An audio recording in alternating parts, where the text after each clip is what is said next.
Ahoy! Welcome to the Bottom of the Stream Movie Show. My name is Adam. My name is Nick. Welcome. Welcome. How are you, Nick? Very good. Excited? Yeah, I am. Why? Because it's always my favourite time of the week to talk about a movie. Same. Me too. I love talking about films with you. It's very fun. And this week we're talking about... I think this will be an interesting one to talk about, actually. I'm not really sure where I stand on it yet. Okay. I I'm not sure where you stand on it. I think I'm pretty sure where I stand on it. Okay. But I'm not giving anything away. You're not. Your eyes are almost shut. Okay. You're just staring That's just because I've got the tiny eyes of a shrew. They're like belt holes. That's what They I'm are a always bit like told. belt holes. Yeah. You've got lovely eyes. Lovely but small. Lovely but small. No comment. So this week we have watched a film called Villains. Villains is from 2019. It is a 15, runs for 1 hour and 30 minutes, and is currently rated at 6.2 out of 10 on IMDb. Quite high. That's Again, not bad. 2 weeks in a row we're above 5, and we don't get above 5 very often.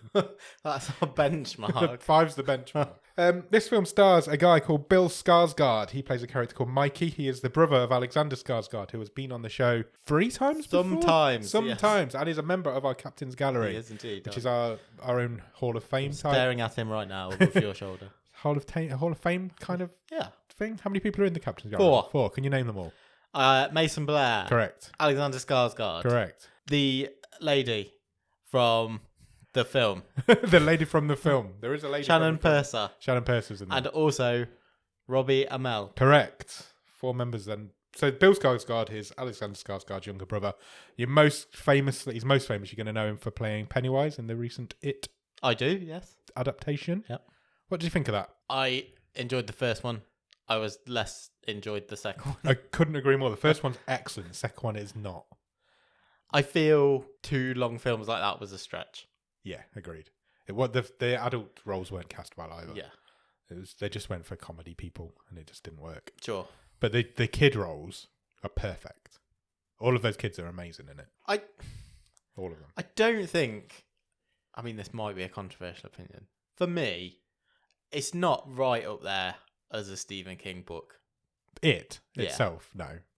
There's a lot of drugs going on in that book. He was at his peak drug usage when he wrote that. And it's so long. It gets by a lot on the fact that the iconography... I can't speak. Iconography. Because we've already done an hour. Of the villain. Yeah. Yeah, agreed. It's a scary clown, you know. He's gone back to it a few times just lately. It's like... The book I've just finished, which we talked about briefly on The Wave, he mentions the deadlights and that, and the people...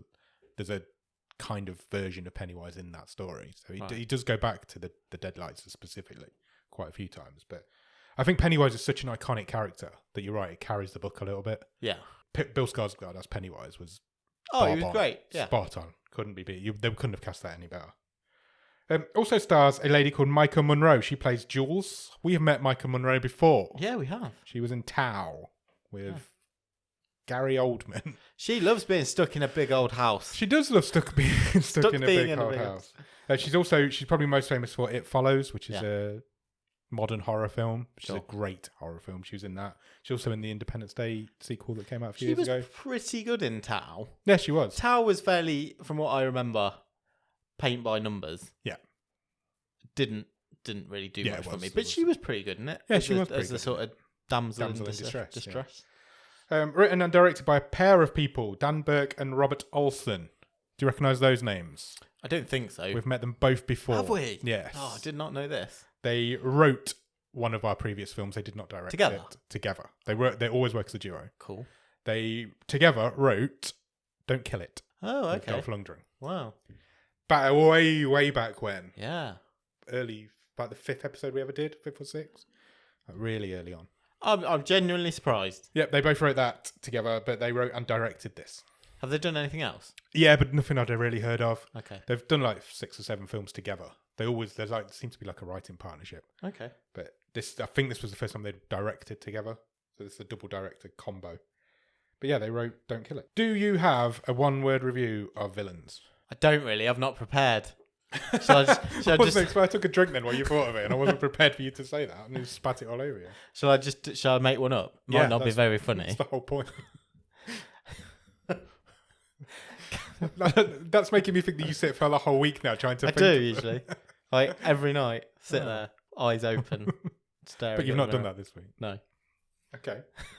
Captive audience. Good one. They had me as a captive audience today because I had no choice. It's like, you're coming round in 3 hours' time. I've got an hour and a half to watch this film. Which was an hour and a half long. And then I had to watch The Island. Wow. I left that till the end just in case. Just in case you turned up and we'd have had to postpone for a week. I wasn't going to watch it twice. I thought you were going to say, in case you turn up early, and I'd have watched it together before we start recording. Oh, why didn't I do that? I'd have to watch it twice. When does this film start, Nick? Everyone put your hands up. This is a robbery. Yes, it does indeed. Well, it starts off with there's like beach scenes going on, isn't there? We'll forget about that. Yeah. There's basically a guy. There's like some dreamy camcorder footage, isn't there? Yeah, it's just like talking her down. But then we get straight into it, and a pigeon and a horse are holding up a gas station. Yeah. But it's not really a pigeon and a horse. It's a man dressed as a pigeon and a woman dressed as a horse. Correct. And they basically successfully... Kind of. They're pretty stupid. But they do get away with money. Yeah. And stuff. There's a kind of comedy scene. So they hold up this gas station. The pigeon, who is the male of the duo, points a gun at the cashier, who passes out. Yeah, basically. Then they can't open the till. Yeah. Because it's like electronic. And they have to buy something. So they have to buy something. And the till bursts open and they get some money. Like, we're geniuses. They get some money and they get out into their getaway car. Yeah. Title card hits over the top of the getaway car. And they're just basically high on life. They're really excited that they've just successfully robbed a gas station. Got away with this. She's very excited. He's more excited because he's getting orally satisfied. Oh yeah, she's like, oh man, we did it. It makes is her really horny. Sexy. I'm gonna go to town. Yeah, while you're driving. But unfortunately, having just robbed a gas station, they didn't rob any gas. No, because the car runs out of fuel. They've not done their preparation. They have not prepared. They're a bumbling pair of idiots. These two. This is Bill Skarsgard and Maika Monroe, who work really well together. I thought their chemistry was really good. I enjoyed them. I thought he was good. Right. I thought she was great in this. Yeah, I'd agree with that. I thought because obviously we'll get into what happens, but they both tried quite a fine line of being imbecilic. They're bad guys, but you end up rooting for them. You kind of root for them, yeah. And they pulled it off really well, I thought. Agreed. I thought both of them were really good, but yeah, you're right. She was incredible. He is really, really angry with himself that they haven't got any gas, and he goes to storm off. He wants to just walk away and leave. She kind of calms him down. She sits him down on the floor in the middle of this road, and she tells him, "You need a car wash." So what the fuck's that? And it's basically he lies down on the floor, and she floats her hair into his face. Yeah, and makes it look like he's having a car wash on his face. Fair enough. It calmed him down. So her hair is like the curtains, all he can see is her face. Yeah, it's like a happy place. It's like his happy place. Calms him down. Yeah, but it works because I think it's her. She spots a mailbox just over the road. Yes. So we can go and rob a house or see if there's a car there and rob a car. It's like the only house on this country road. Yeah, isn't it? They're in the middle of nowhere. Yeah. It's probably their biggest mistake they've ever made. There's a car in the garage. They're quite happy about. So it's they a posh think car. It's a very posh car. It's a posh house. It's a lovely house. It is a lovely house. So he's like, right, well, let's get in the house. We'll nick the car keys. We'll get the car. There's nobody here. Doesn't seem to be anybody about. We're away. Here, he manages to pick the lock, but unfortunately, it's deadbolted from the inside. Sure. Even though there's nobody. Yeah, I'm just clicking that myself. Unless they used the back door or something. But done. the front door was deadbolted, so he ends up having to crowbar his way into the house, and he does get him. So they have a bit of a search. They're searching around for the keys and anything they can rob while they're there. Yeah, they can't find his car keys anywhere. She thinks, I'm a bit hungry. I'm gonna have some cereal. She makes herself some shreddies or something. But it turns out it's stale, so she chucks that away. Yeah, just throws it over her shoulder. The milk was fine. The cereal was stale. Yeah, go figure. So at this point, they're a bit lost now because they don't know what to do. They can't find anything, and they can't think of their next move because they need some drugs. They're bumbling idiots. They're going to take some drugs. Yeah, she's like, we need to clear our mind. Yeah. You know what we always do in this situation? We do some drugs. We'll do a line. Yep. So they do a line each. And Mickey comes up with a great idea of siphoning the gas out of the car that they've got. This got a little chuckle out of me because he inhales this line of cocaine, and then as he sort of points his head to the sky, he kind of goes, we'll siphon the fuel. It does. So like cocaine gives him an instant boost. It happens a couple of times, doesn't it? But so he's we'll siphon the fuel. We'll need a hose and something to put it in. Yeah. So they need to go looking for stuff. So they head down to the basement. Neither of them wanted. I thought this was quite cool. Neither of them wanted to go in the basement because it was dark and the lights didn't work. So they talked themselves into going down there together. But then when they get to the bottom of the stairs, they're like, right, let's split up. Yeah, that's exactly what I put. They were scared at the top, but since they got in there, they were fine. Yeah, number one rule. Yeah. Billy? Mickey trips over a big mouth Billy Bass. That's where I was going. And that scares him, makes him jump. It's quite funny. And then there's a huge jump scene. Oh, this shit me up. It made me jump a little bit as well. I did not see this coming. Nor did I. At all. It really creeped me out. We're in the dark, and suddenly there's a little girl standing behind them both. Creepy ass little blonde girl just standing there. Scared the shit out of everybody, including me. I didn't think... Because now I'm like, oh, fuck, is this a horror film? Yeah.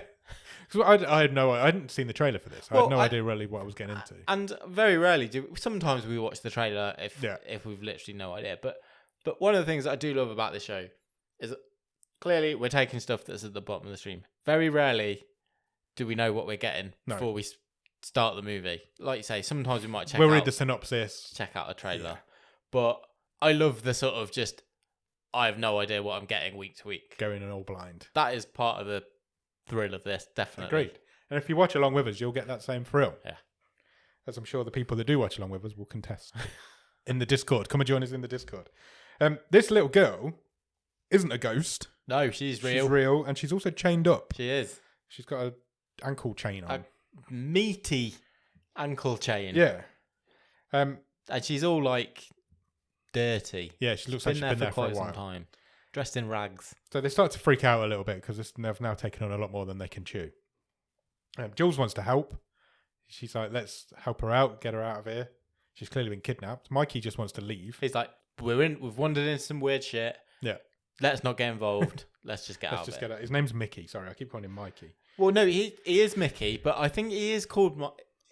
I'm sure a bit later on she calls him Mikey, just once or twice. Maybe. But I've got him as Mickey as well. Yeah, he is Mickey. Jules is like, we are not leaving. 100% we are rescuing this little girl. I can't just leave her stuck down here. And then Mickey's like, to be fair, that karma might help us. Yeah. Yeah, all right. Let's do it. Let's get her out. Let's find something we can saw through. We're not going to break the chains. Yeah. Let's try and saw through that pipe that she's attached to. So they head up to the kitchen because there's no saw in the basement. They can try and find a steak knife to saw through this pipe that she's chained up to. And then we get another jump scene because they're in there, and then suddenly there's a elderly couple standing next to them. They're not elderly. They're not elderly, sorry. They're older than them. About your age. No, they're older than us. They're in their like mid-50s, probably. They're just standing there in the kitchen. One's holding a baby. Yeah. And they're just like, hello, why are you in our house? Well, quite posh, aren't they? Well spoken. Yeah, and this is... so the lady, the wife, is played by Mrs. Kevin Bacon. Yes, indeed. Kyra Sedgwick. She's excellent in this as well. She is really good. She's a great actress. Yeah. This is my problem. I couldn't help not see her from Brooklyn Nine-Nine. Where she plays Captain Holt's boss. Oh, of course she does, yeah. Once. Jeffrey Donovan plays George. Who's Jason's dad. He's not. I see what you've done there. Very Thank good. you. Yeah, they're both fake. So everybody in this is really good. And these is pretty much a 4... Well, I know the little girl's in it. Yeah. But it's pretty much a 4... Yeah, there's a cop later on, and there's a girl, but that's it. That's all 4 of them are good. Yeah, they are. They are really good. No one... Good to very good, yeah. Yeah. There's nobody bad in this. No. So they get freaked out when this couple's standing there in the kitchen. Sure. Mickey pulls his gun. They're like dressed like Sunday best, aren't they? He's got like a cravat and lovely house, lovely dress code.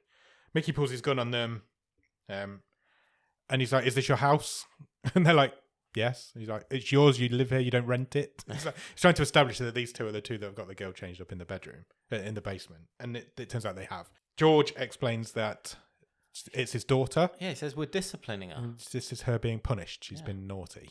So we chain her up in the basement. They're Ever thought about doing that? No, I haven't got a basement. But if I had... They're both like southern dandies, aren't they? Yeah. This couple. Yeah. There's something creepy about that southern accent. It just works, doesn't it? It is creepy, and it just works as creepy. Like a whole kind of like American Gothic type thing. Yeah, absolutely. It's very strange. And George convinces him to have a scotch, come down, let's sit down, let's talk about this, let's see what's going on. Yeah. We can work something out. And George said, when they're all sitting there, he's like, let me state my case, let me tell you what's going on. Yep. And we'll see if we can go from there. So he says he used to be a salesman, used to be a good salesman. And he knows how to read people. He can walk into a room straight away and know exactly what these people are about. He's a man of the people. And he says, I can read you too. He says, I know for a fact that you're on the run. I'm imagining you've not got a job. Yeah, he says, spotted that car down the road. Yeah. I think that was yours. And you've obviously came here looking for my car. Yeah. To continue your getaway from whatever you're getting away from. He's got them spot on. Yeah. That's exactly what was going on. And he basically says, he gives them that chance. He says, take the car. If you want the car, take the car. I will call the police, but not till... He says, we'll give you a head start. We'll give you a head start, not till a long time. We came home and the car wasn't there. Yeah. Or you could kidnap my daughter. Yeah, he says, you take the car, you don't mention the girl. Yeah. Job done. Yeah. We'll call the police in a few hours' time when you're well away. Yeah. Or if you kidnap my daughter, I'm going to call the police straight away. Yeah. Police are going to be on your trail. So he gives them that choice, basically. And Mickey says, well, I'm quite good at reading people too, so let me read you.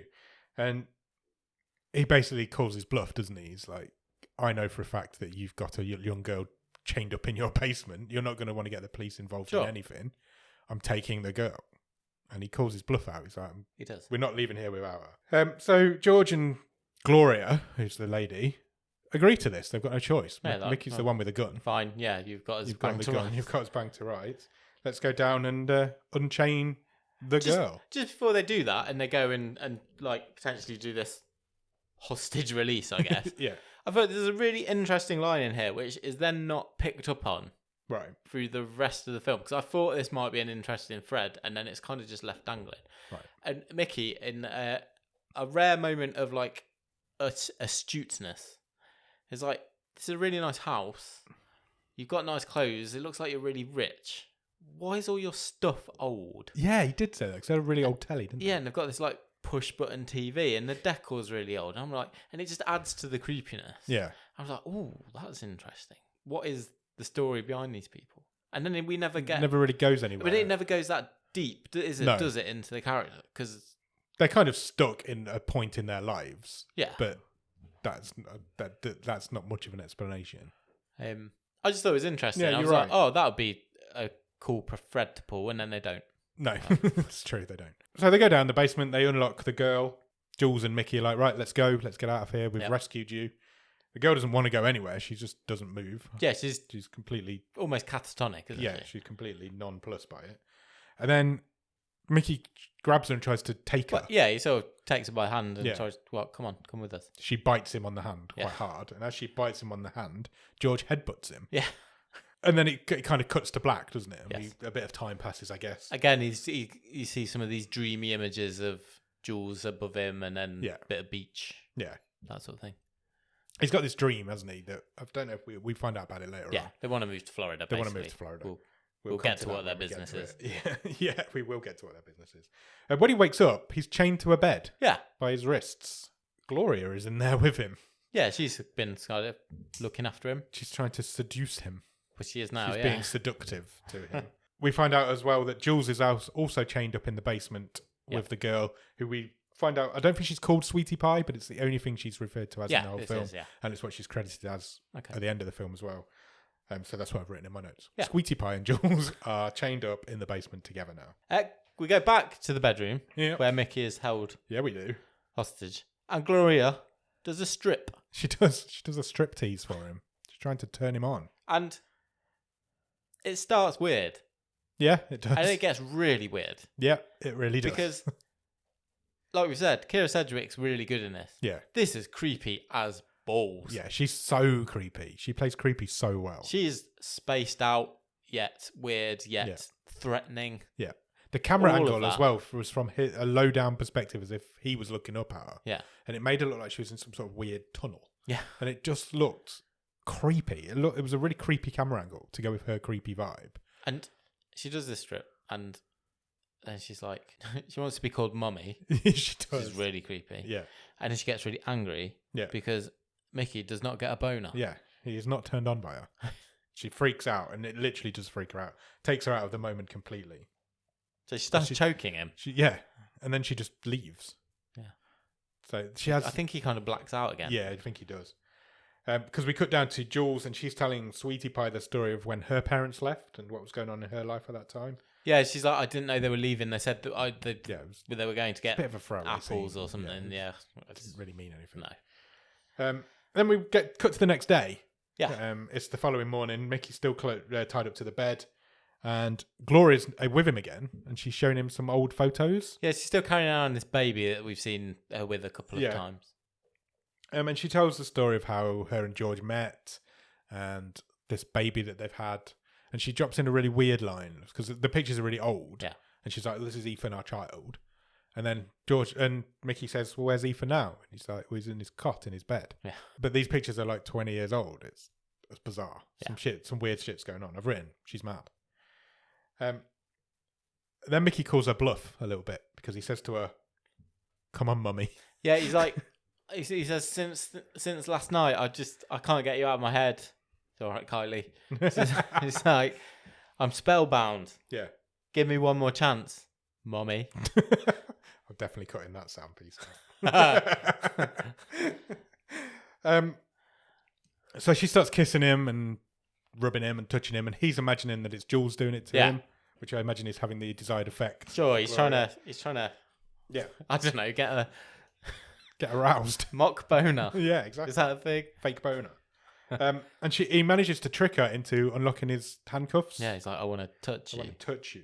And then he grabs her by the hair and just launches her off the bed, like full pout. Yeah. He threw her some distance and then runs. He literally gets his clothes back on and legs it. It made me chuckle because he throws her off the bed, and then as he's running out of the room, you just hear him go, "You sick fuck!" But then she starts screaming for George. Yeah. And Mickey reaches the front door. Yes. And then all of a sudden there's a bullet hole in the front door. Yeah. And you're like, oh shit. So George shoots at him. George says, "Look, get back up here now. I'm a marksman. I missed you on purpose then. You're fucked. Get back upstairs." And he does. Mickey's got no choice. He goes back upstairs. Well, no, he takes him down. No, he does go upstairs. They go upstairs first. They go upstairs first. And then George is like, "Well, I don't want you running again." So he shoots him in the leg. Yeah. So Mickey's now got this gunshot in the leg. And then he takes him down to the basement and ties him up with Jules. Yeah. Ties them together. So they're like back to back, aren't they? Then there's a throwaway scene of a tow truck pulling up to a car. It's their car. It's getting towed. Yeah, it's their car. And this is where it's not their car. It's the last car they stole, I guess. The car they were in at the beginning of the film. It's about to be towed away. And they have a bit of a chat about this business that they're going to start up when they get to Florida. I'm not sure this is viable. Oh, I don't think it is either. That's a lovely idea. Don't get me wrong. It's a very dreamy idea, isn't it? So their idea is to, every morning, go out onto the beach. Yeah, so this is why they want to move to Florida. Yeah, this is their business idea. This is their business plan. So they want to go every morning, get up, go down onto the beach, gather up as many seashells as they can. Pretty ones. Unusual ones. And then sell them to the tourists. Yeah. Because there's therefore no expenses. Everything they're selling is free. Pure profit. But then Jules is like, "So what happens when we get really big and we have to employ people?" And it's all a bit weird, and it makes you goes all Dragon's Den, doesn't it? It does, and these two are very like pitch. It makes you realise that these two are not quite the full ticket either. I don't think. And that's their idea. But he's like, "We can't do any of that while we're handcuffed up in this basement. We need to get out of here." Yeah. What's the plan? And then he has one of his brainwaves. Bill Skarsgard plays these brainwave scenes really well. Yeah, he does. You can see the light just trigger on in his head. Jules has got her tongue pierced. Yes. She's been playing with it quite a lot through this film. Yeah, because it annoys him when she rattles it against her teeth. Yeah, it irritates him. So he's like, "I can pick these handcuffs with your tongue piercing. Yeah. But you need to be able to get it out." How are we going to get it out? So he says to her, "Put your ball between your teeth." Yeah. And just pull it out. Yeah. She's like, I don't know if I can do it. Yeah. Then she tries to do it. She can't do it. Her tongue's not strong enough. Yeah. That's what she said. Could you? I was watching it thinking, could I do that? I've not got my tongue pierced. No, me neither. But I was like, so. Could you have enough strength to do that yourself? I don't think. Probably not. I don't think so. Not unless you really worked your tongue out. It really hurt. Yeah, I had a hench tongue. No comment. So he's like, well, I think our faces can reach each other. Yeah. So I think I'll be able to bite it out of you. And she's like, fuck, that's really going to really hurt. I'm like, I'm still not sure about this movie. And then I'm like, okay, it's been funny. It's creepy. And then it's got so there's probably about 3 or 4. So this is the second one of these just random scenes of gore in it. Yeah. Just weird. Which are like, they're small things, but things where you go, oh, fuck, that really hurts. That's really horrible. That's made my skin crawl a bit. Yeah, you're right. And biting someone else's tongue piercing out is pretty horrific when you think about it. Because that's exactly what happens now. So their faces are close enough to each other for it to do it. So she sticks out a tongue. He bites down on the ball and pulls it out of her tongue. Yeah. And her mouth obviously fills with blood. He's got the tongue ring in his mouth. And then George chooses this time to pop up with some dinner for her. Yeah, he's got some lovely creamed spinach or something. Yeah, cabbage and broccoli, I think. Obviously, neither of them can open their mouths. Yeah. Because Mickey's got the tongue thing in his mouth and she's got a mouthful of blood. Yeah.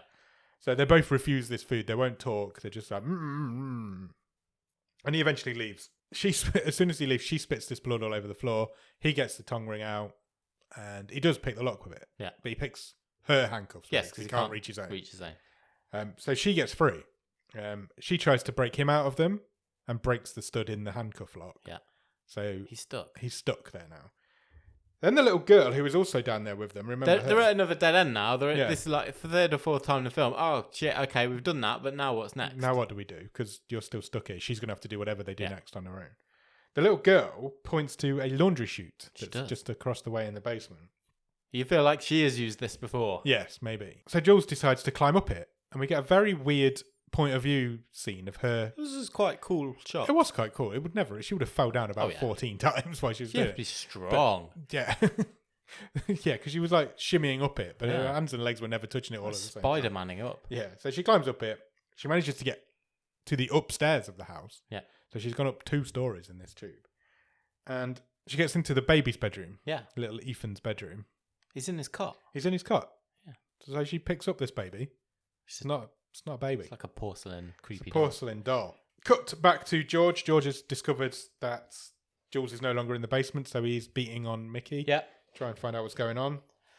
Mickey tells him, look, she's gone. I'm not telling you how she got out. And George is like, she better not be going to the cops. Yeah. Mickey says, no, she's not going to the cops. We've got a pre-arranged meeting place. Yeah. And she's expecting to see me there in about an hour. If I'm not there in an hour, then she'll go to the cops. And you, my friend, are in a world of pain. Yeah.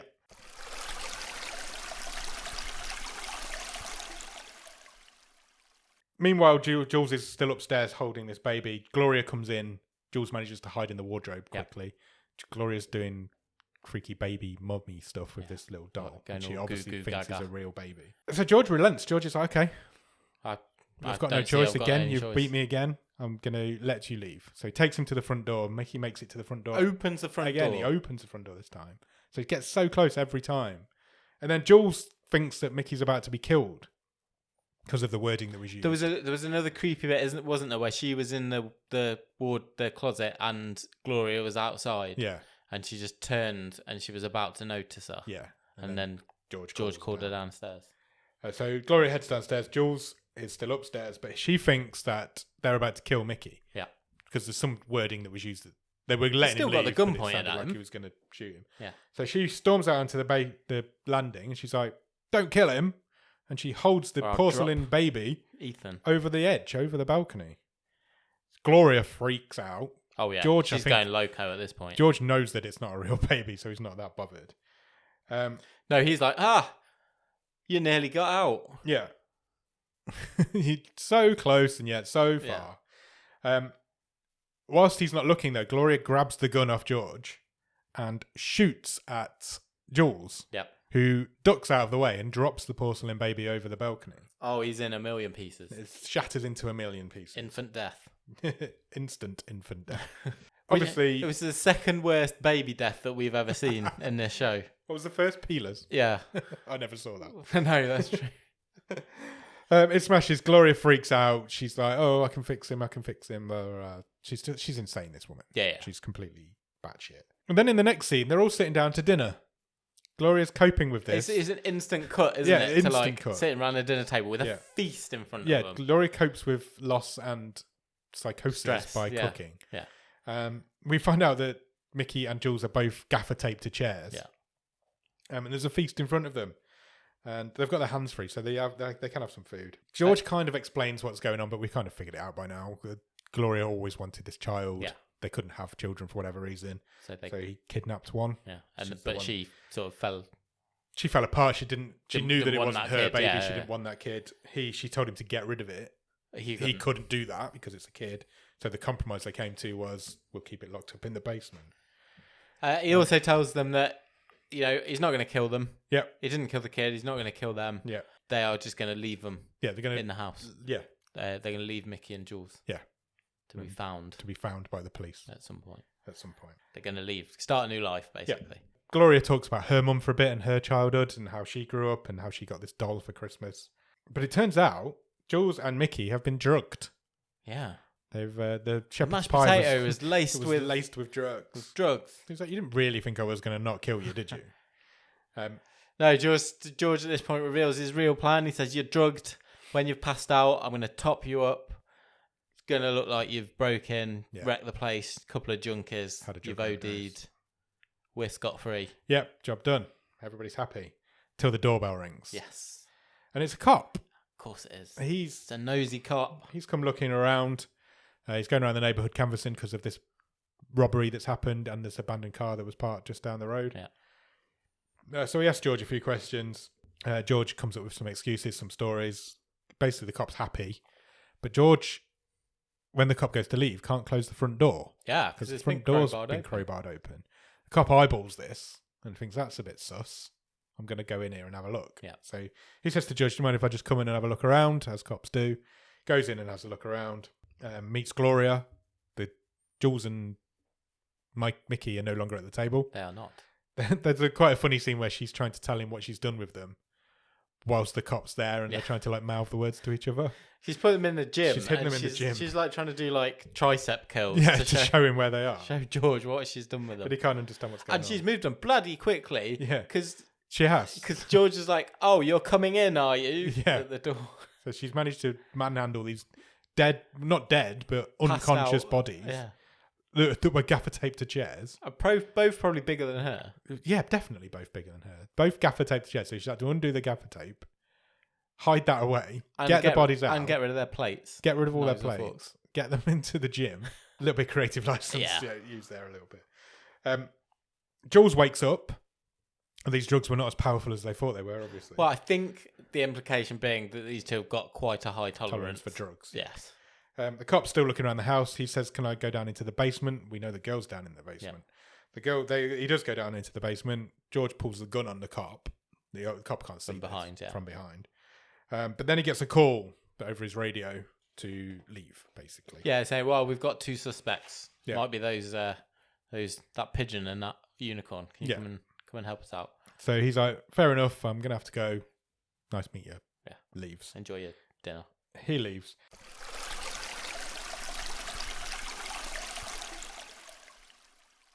Meanwhile, while this is going on, Jules is kind of awake but not fully able to control her body. She's having to drag herself around this room. Literally dragging herself around this room to her bag's in there as well. Yeah. Which is full of her drugs. Yeah. Super powerful wakey-uppy drugs, because she takes a line of coke and instantly again she's like, boom, back to normal. She's fine. All her muscles wake up. She's all good. She tries to give some to Mickey. He's still fast asleep. So she just lays him on his back and puts him on his nose and then puts his hand over him. Puts her hand over his mouth until he breathes in. And then he wakes up from the drugs. Magic super drugs. He starts screaming, but she tells him to shut up. She says, "I've got a plan. Let's do this." George and Gloria, after the cop leave, go to the gym to get their bodies, and they're not there. No.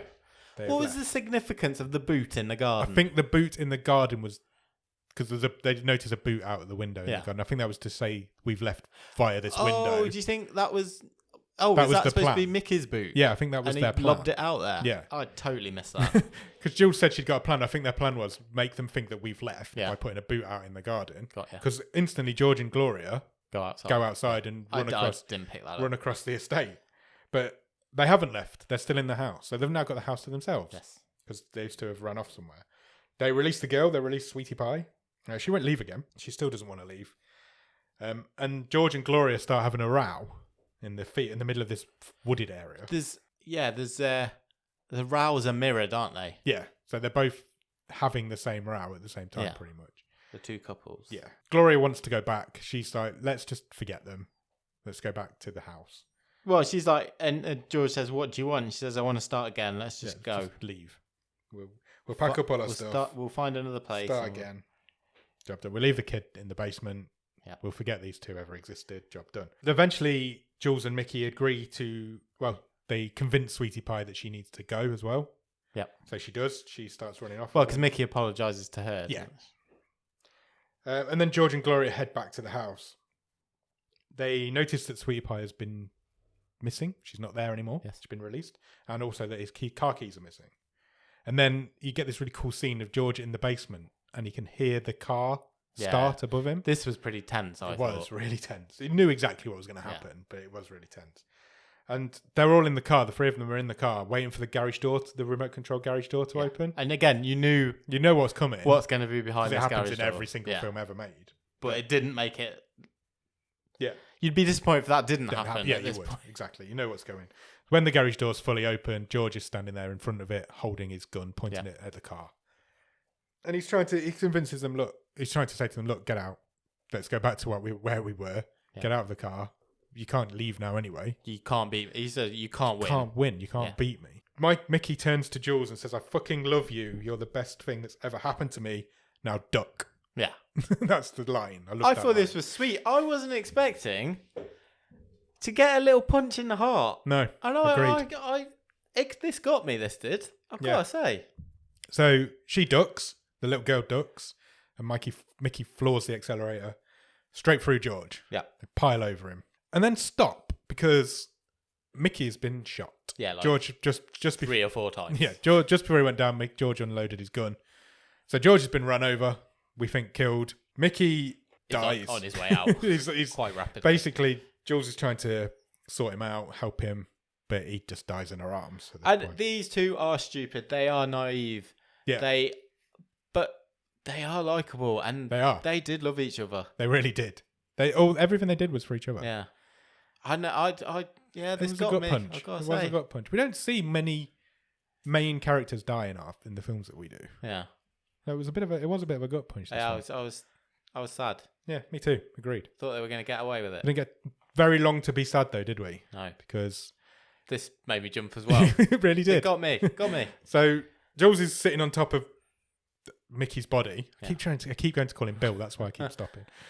She's sitting on top of Mickey's body, and suddenly George pulls up out of nowhere. Yeah, grabs her by the hair, pulls her through the window, all in one swift motion, and he starts strangling her. Yeah. On the drive, and his face is like all fucked up. Yeah, his face now. is all busted up. He's got a big cut through his forehead and down the side of his face. His like lips hanging off. And then he says, "You thought you could kill me, but I'm never gonna die." like the bad guy. And then you hear the click of a gun. And you're like, ooh. Sweetie Pie standing there with a gun pulled at George, gun sighted at George. Yes. And he obviously goes back into sweet dad mode, tries to talk around a little bit. And then this bit's fucking brilliant. Oh, yeah, it was great. She blows a hole in his head, but we see it from the reverse. We see brain cam. We do see brain cam. And he gets shot in the eye. Yeah. And then we end up looking out at Sweetie Pie holding this gun. Through the hole in his head. It was a great shot. It was awesome. It was really nice little bit of cinematography, I thought. Yeah, agreed. So George is dead. Yeah. Mickey's dead. Yeah. Sweetie Pie delivers her first and only line in the film here. Yeah. She says, "I want to go with you," to Jules. Yeah. So Jules is like, "Fine, let's get out of here. We need to, I just need to do one thing." So she goes and she gives Mickey one last car wash. Yeah, she lies him back. Lies him back in the seat, sits over his body, says goodbye and rubs the hair on his face again like she did at the beginning. And then Gloria shows up. Yeah.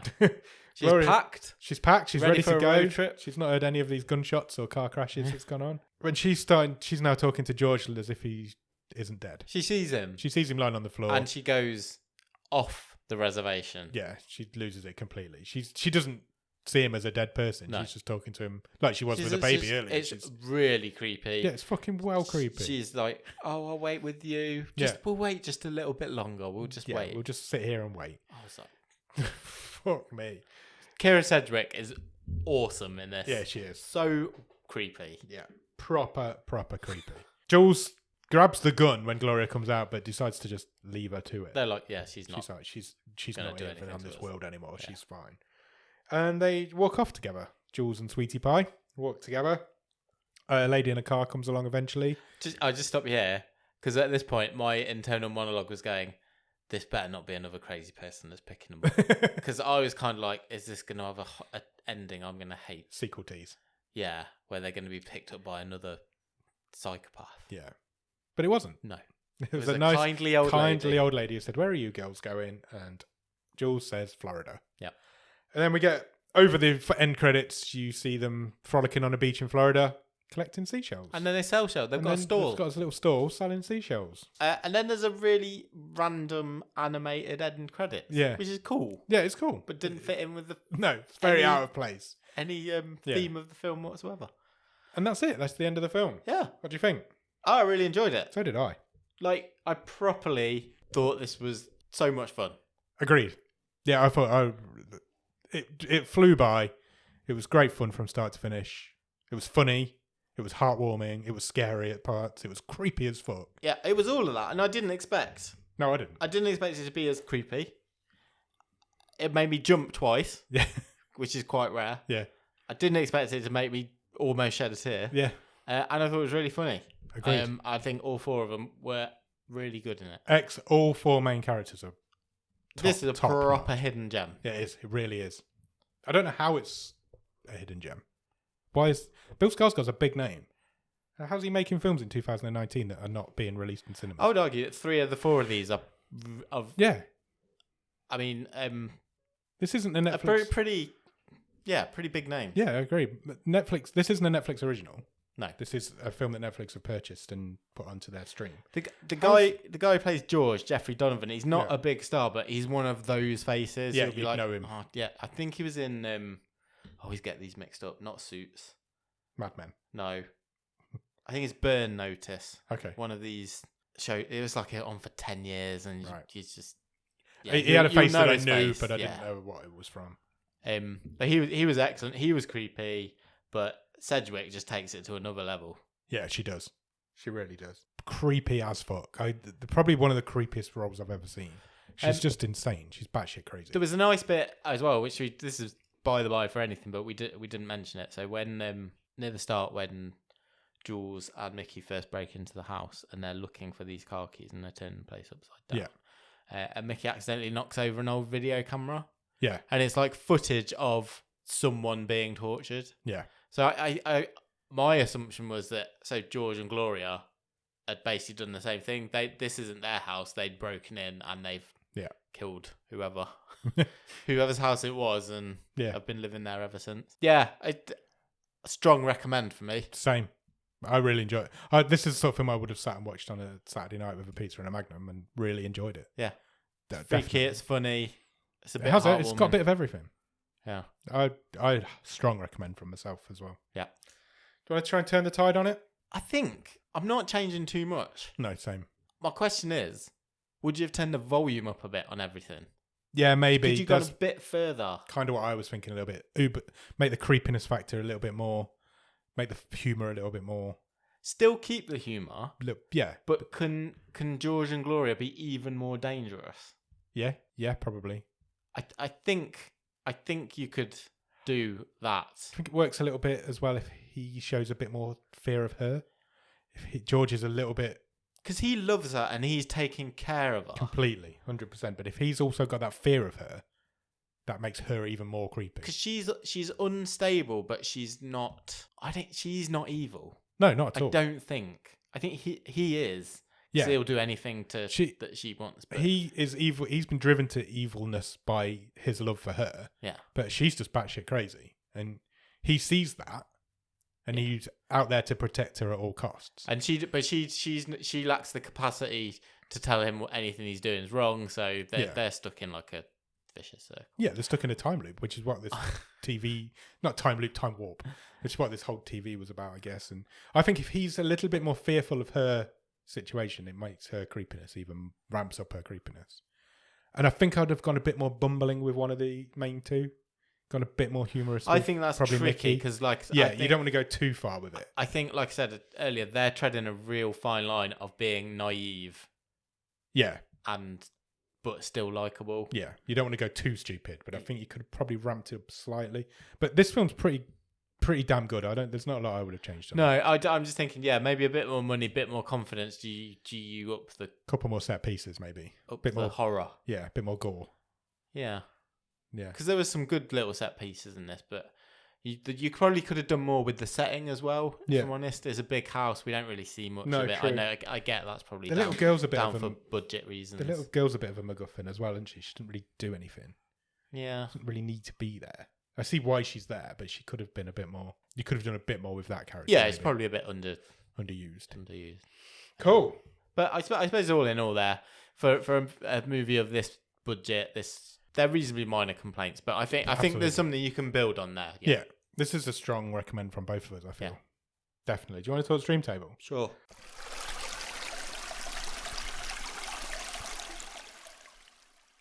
$23rd film going into the stream table, this one. Yeah. 2 left after this.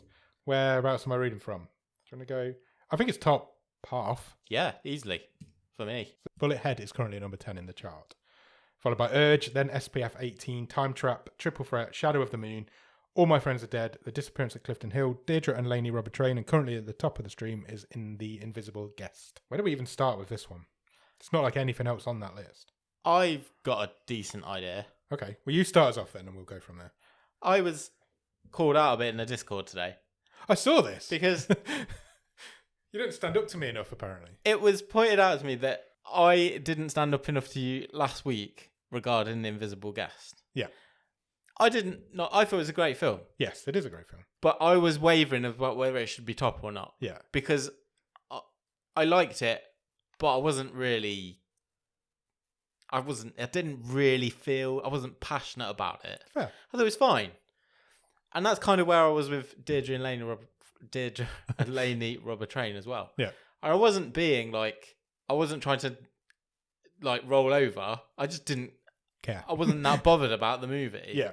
That's why I didn't really put up a fight. And I also think sometimes I've learned over this doing these stream tables, you got to play the long game.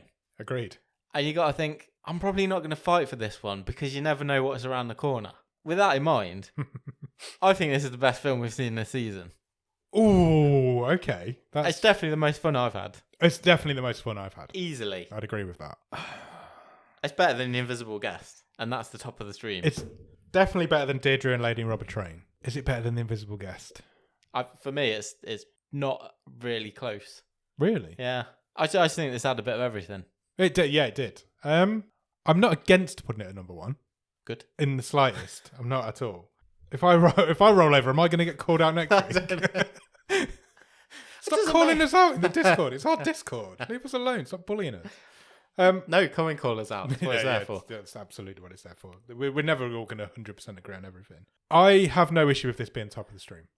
I think The Invisible Guest is a better film, but I think you're right. I think this is the most fun we've had. This is a wild ride. It is, and it's like we said earlier, it's got a bit of everything. It's really good fun. It's got some great performances in. Some of the best performances we've ever seen. I think arguing against myself slightly, because I always do this. You do. You'll end up in 7th in a minute. No. What this might have going for it is slightly the element of surprise. Neither of us knew what we were getting here. No. Neither of us have ever even heard of it. And all those things we've talked about are true. It's creepier than I expected, funnier than I expected, and more heartwarming than I expected. Yeah. The Invisible Guest was a good movie last week. Yeah. But it was pretty much exactly what I expected. Okay, that's because we did see it had a high IMDb rating. Yeah. So we knew it was a crime thriller. Yeah, you know you're getting a crime drama with a twist at the end, and that's exactly what it was. It was glossy. It was well acted. It was Spanish, but which on this show means it's going to be good. It does, for some reason, it does. And it didn't pull the rug out from under me. Yeah. This did. Yeah, agreed. And for me, that gives it the edge. Fair. I agree. I think we put this at the top of the string. I think it is.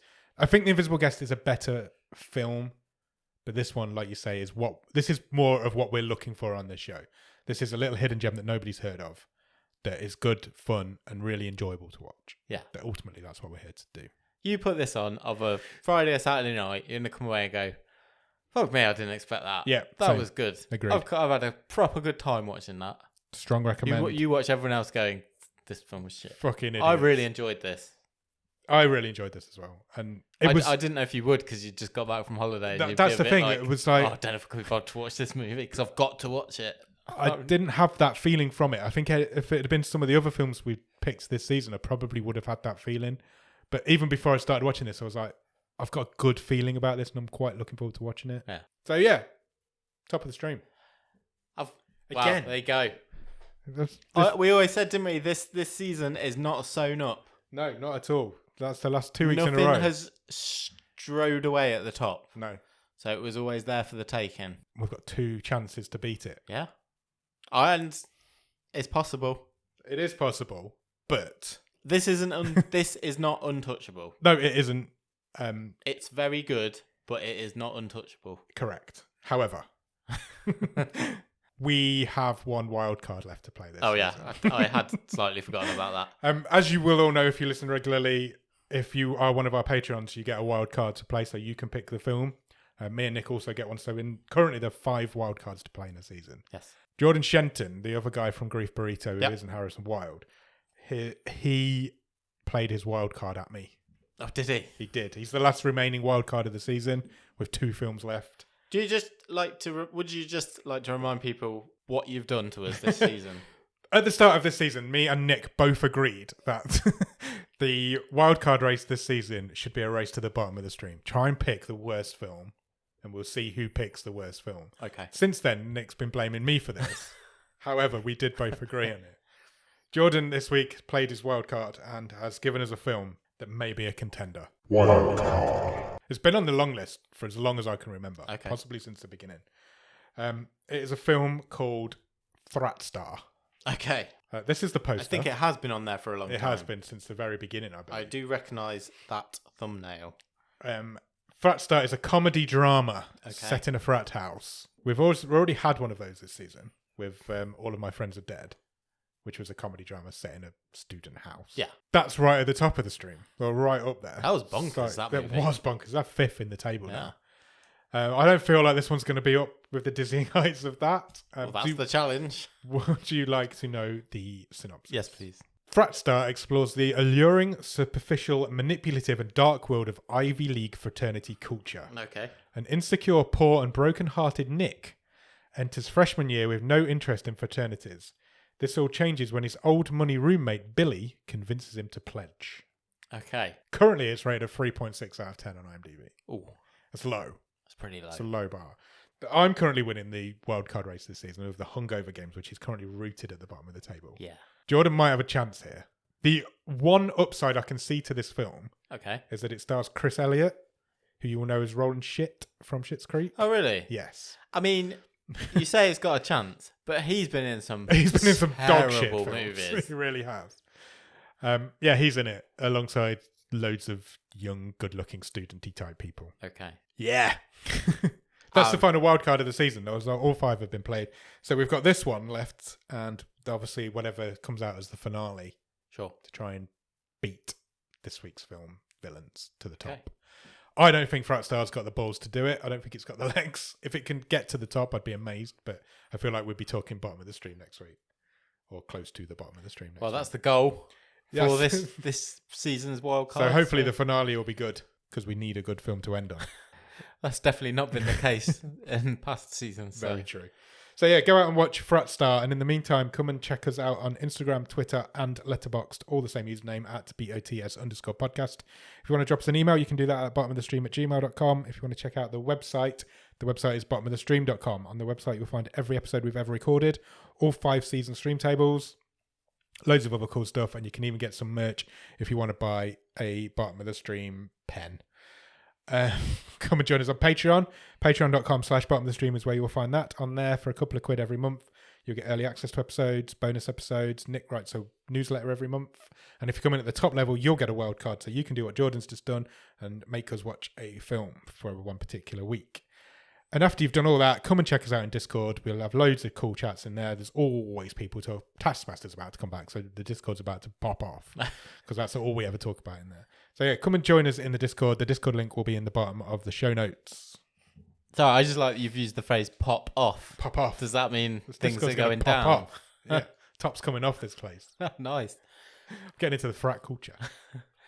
If you've got a few minutes, please consider leaving us a review anywhere that you can review podcasts. That could be a place like Podbean or Podchaser or iTunes. It's not called iTunes. It's not called iTunes for years. It's not been done that for years. Apple Podcasts. Yeah. Or Spotify or Cephalopod or any of those places, because it really helps our algorithm and get the word out about our little show. Maybe you could cook a shepherd's pie, skim off the mashed potato, and write us a review in a mountain of mash. You could go Richard Dreyfuss on us. I was going to say Bodger and Badger style. Rest in peace, Bodger. Is that the human one? Yeah. Okay. He's dead. Oh, yeah, because the badger would be badger. Puppet. Yeah. Don't tell me the badger's dead. The Badger's all right. Right, okay. Bodger's dead. Rest in peace, Bodger. That's not going to mean anything We've lost it. to so many people. It is really not. So forget we just said that. Go out and check out Fratstar. And we'll be back on Monday for an episode of The Wave. And then we'll be back next Thursday to talk to you about Fratstar. Cheers. Bye.